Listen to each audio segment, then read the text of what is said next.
is a 2024 movie about a family that moves to Germany to live in a small resort community, only to find out that the community hides a deep secret.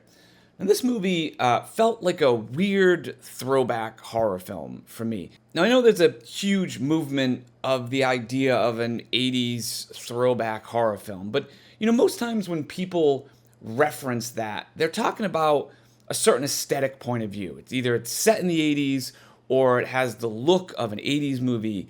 But this movie I found was interesting to me because it didn't necessarily look like an 80s movie, although, sometimes European movies tend to have some of that 80s style look and feel still. And there was some retro tech in this movie with some tube TVs hanging around and an answering machine that records a tape. But this was set in present day. This just kind of felt a little more like something that would have been made at that time. I mean, to some degree, I believe there's a level of cynicism that has crept into present day entertainment in general, where so much of movies or TV today, I think, is gamified. People like this certain list of things, and so let's just make sure we check those boxes and have all of those things in this movie. It's this sort of business first approach that doesn't necessarily happen to every movie, but enough where I think it goes unnoticed, partly because everything seems to possess it in some fashion. Sometimes it comes off as like a slickness to stuff, and that's not necessarily an overall bad thing. It's all in just how it's received, but I think it is there. Now, this movie felt like a throwback movie because it was kind of crazy in its story, but it also felt like it had no fucks to give. It had these crazy level plot details that made me think of the days when you had this burgeoning industry and everyone was sort of trying and saying things just to see what happened. That sort of Wild West environment. Now, certainly for indie films that are made today, there is still that attitude for sure. But I find a lot of movies today that do that are more aware of what they're doing versus just seeing what happens. It's sort of like the difference between an unintentional funny line and a deliberate one. Now, neither are really better than the other, but there's a genuineness that creeps through when it's an unintentionally funny line that carries with it just the tiniest bit of heart that can hit in a different way. Now, did that make any sense at all? Anyway, this movie centers on Gretchen, played by Hunter Schafer, and her family, which consists of her dad, stepmom, and half-sister. Her dad and stepmom are architects of some sort, I think, as they help design the German resort that they're moving to in order to design a new building for that resort. But I thought the parent storyline as a whole was a little undercooked. Anyway, Gretchen is not happy with the move as her real mother had just died, and she wants nothing more than to fly back to the States and go back to living in that house. So she has a very specific plan to get enough money so that she can leave. Now, when they arrive at the resort, they meet Air Koenig, played by Dan Stevens, who runs this little secluded resort. And he takes an immediate interest in Gretchen and offers her a job at the front desk of the resort. She immediately accepts, hoping to quickly make enough money to flee the country, and starts working the reception desk.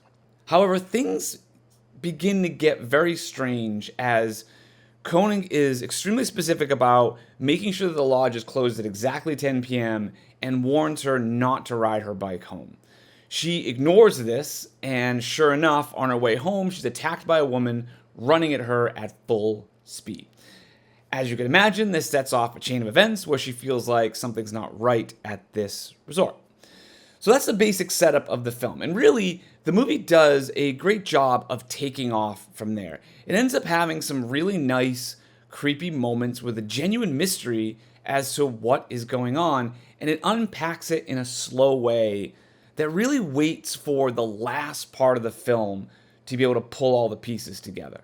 This is the strongest element of this movie. The character journey of Gretchen as she gets more and more scared of what's going on in this community and how she tries to first escape, but then when she realizes she can't, she wants to figure out or stop what is going on, and it presents a nice roller coaster for her character. Now, on the same token, I will say the weakest part of this film for me was just the first act in general, where to me, it just felt a little clunky, where in the beginning, it just didn't quite know what its tone that it wanted to be was.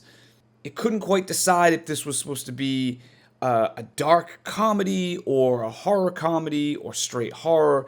And so that kind of put it on some slightly uneven footing. It didn't help that I also thought the editing was a little jarring at times. And I'm not talking about there's these very specific moments where the editing gets kind of crazy, but that sort of ties into the central story that I'm not going to really get into now, and you'll know what I'm talking about if you end up watching this movie or if you've already seen this movie. But when I'm talking about the editing, I'm talking about just sort of the flow of scenes from one to the other to build the narrative story.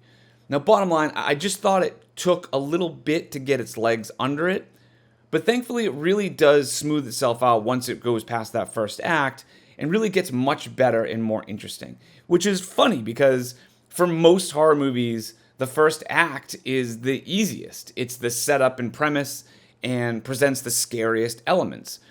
But a lot of them can't really hold on to it throughout the story and into the third act and fall apart. So it's cool to see that this movie kind of rights the ship after what I would call a slightly rocky first act and gets much better as it goes along. It tends to kind of get more crazy and complex and unpacks a larger box inside of a smaller box kind of thing, which is always the brass ring of storytelling. Now, I don't want to get too far into the story on this one because I think the mileage you'll get out of this movie will depend on how much you enjoy the central mystery. I will say I found the acting was fantastic, mostly from the lead, Hunter Schafer, who really did an excellent job of featuring a laundry list of emotions in single moments. She's awkward but tough, confident but also insecure, essentially a great portrayal of a 17-year-old girl. It's really a nuanced performance that gives her character a lot of heart and becomes a fascinating lead. And I have to give her and the director, Tillman Singer, credit for really putting her through the paces physically. It tends to bother me a little bit when there's a hesitation on showing a lot of physical damage as lead characters are trying to overcome some problem. Now, this does tend to happen a bit more with female leads. I mean, I made a comment about this in my Lavender review before, where the lead actor is in a car accident where the car flips over and she has like a tiny scratch on her face and her makeup is perfect.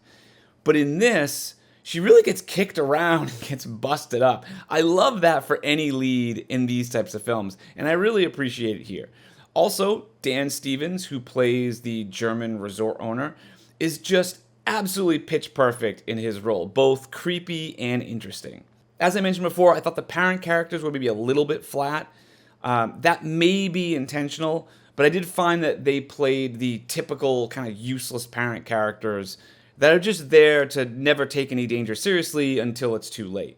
Now, that was a bit of a disappointment, as they do end up being part of the story in a larger sense as it goes along, and so the underutilization of their characters for any real purpose feel like a bit of a waste. I mean, I understand that they were there basically to add tension and problems for Gretchen, but I just think there was a way to thread the needle on adding stakes to Gretchen without just making cardboard cutout naive parents. The look and feel of this film is very well constructed. It's not a straight horror movie vibe that it has going for it, and some of the mixed time period production design elements comes off a little strange. But when it does have these horror set pieces to do, it does them really well and in a very creepy way. I do have to say there's one scene towards the end where the main villain is in a super bright lit room, and I think that was maybe a bad choice.